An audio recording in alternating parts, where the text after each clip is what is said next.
Vətəndaşların qarşılaşdıqları infrastruktur problemlərinin dövlət qurumları tərəfindən operativ həlli üçün yaradılan asan müraciət sistemindən bugünə kimi 17 mindən çox müraciət daxil olub. Və bu barədə Vətəndaşları Xidmət və Sosial İnnovasiyalar üzrə Dövlət Agentliyinin ötən il üçün asan xidmət indeksi və asan müraciət üzrə qiymətləndirmənin nəticələrinə əsr olunan tədbirdə məlumat verilib.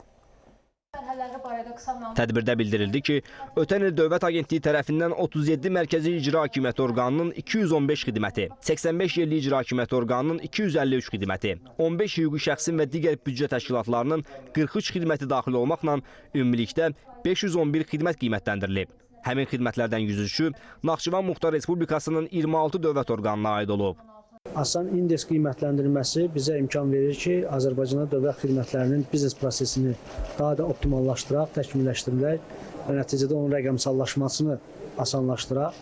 Və bu ildə reytinqlər müəyyən olundu, hansı qurumlar daha operativ, daha bürokratiyadan kənar vətəndaşlarımıza xidmət göstərir. Vətəndaş müraciətlərinin daha operativ həlli üçün rəqəmsal imkanlar da genişləndirilir. Yeni yanaşma insanların gündəlik qarşılaşdıqları problemləri birbaşa aidiyyatı qurumlara çatdırmağa hesablanıb.